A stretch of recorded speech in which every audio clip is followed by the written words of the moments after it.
Perkenalkan, saya Ando sebagai moderator pada sore hari ini yang akan mengatur jalannya pada acara pada sore hari ini.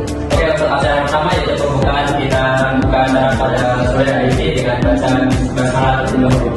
Bismillahirrahmanirrahim.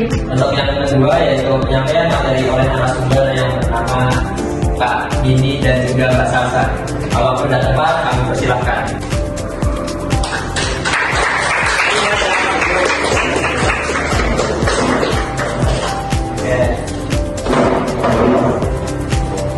Kalau ini banyak bisa memperkenalkan diri terlebih dahulu. Baik, terima kasih Kak Ado sudah memberikan waktu dan Bapak.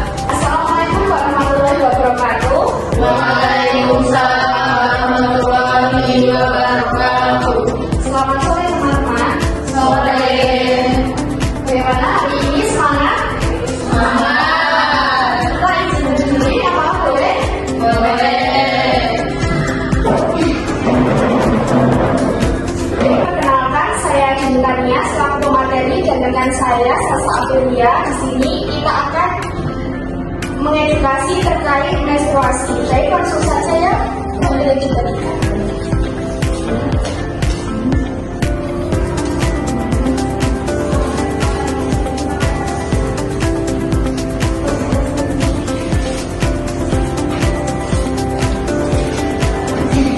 Baik, langsung saja ya.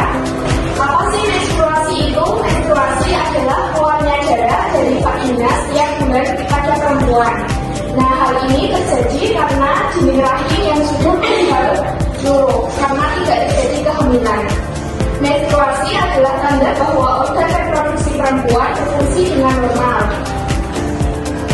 Tanda pubertas dan bagian dari siklus reproduksi yang melibatkan hormon berlangsung kira-kira setiap 28 hari dan berlangsung sekitar 3-7 hari.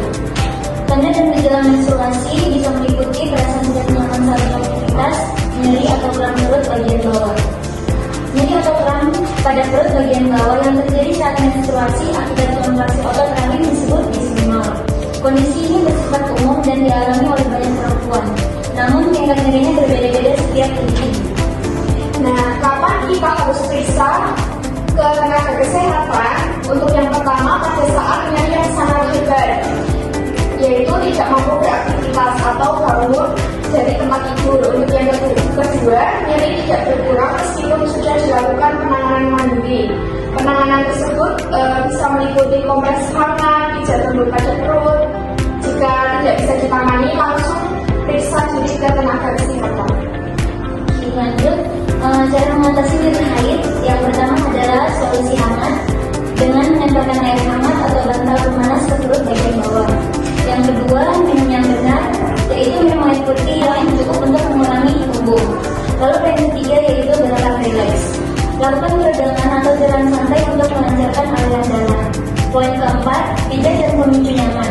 Pijat perlahan perut bagian bawah sampai otot yang tegang di perut mundur. Lalu poin terakhir yaitu poin kelima, makan bergizi. Jauhi makanan tinggi garam, kopi atau kafein dan makanan cepat saji. Oke, dari situ saja penyampaian kami. Lebih dan kurangnya mohon dimaafkan. Wassalamualaikum warahmatullahi wabarakatuh. Waalaikumsalam warahmatullahi wabarakatuh. Terima kasih kepada narasumber yang telah memaparkan materi ini. Oke, di sini aku juga pernah lihat di sosmed kan ada laki-laki yang alias kontrasepsi itu terkait nyeri kayak gitu. Setelah aku lihat kok ada dua pria. Yang pertama itu orangnya kayak diberikan level 1 kan ada derajat levelnya itu. Nah setelah semakin tinggi levelnya itu semakin nyeri kayaknya. Jadi aku lihat juga kok ternyata cewek itu kuat banget ya. Oke. Yang persepsi yang ketiga yaitu sesi tanya jawab pendapat dari teman-teman yang mau tanya. Oke, sebentar namanya dari dahulu ya. Nama saya Monica, saya disini tanya, apakah benar minum air es sangat baik dalam membentuk dan memperparah kelamin? Baik, saya langsung menjawab pertanyaan dari Mbak Monica. Baik, itu mitos ya, secara medis saluran pencernaan tempat air masuk dan reproduksi rahim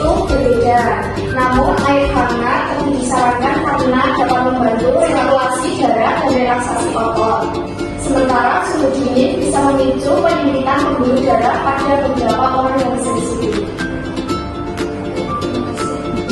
Oke, untuk selanjutnya ada yang mau tanya lagi? Terkait menstruasi. Ya, Oke. izin bertanya, kenapa nama saya Alfi? Di sini saya ingin bertanya, kenapa kita saat haid atau menstruasi itu disuruh menjauhi makanan yang tinggi garam, kopi atau kafein, dan makanan cepat saji?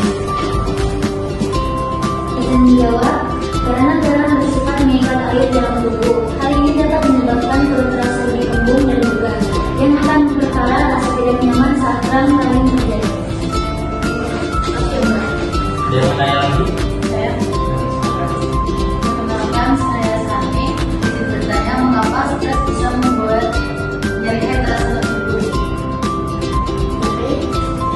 Saya dan Sani, saat stres, tubuh memproduksi hormon kortisol yang dapat mengganggu keseimbangan hormon reproduksi dan meningkatkan ketegangan otot sehingga atau toleransi tubuh terhadap nyeri menjadi lebih rendah.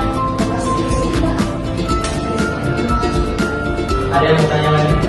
Jika tidak ada pertanyaan, untuk acara yang terakhir yaitu acara penutup, kita tutup acara pada sore hari ini dengan baca alhamdulillah.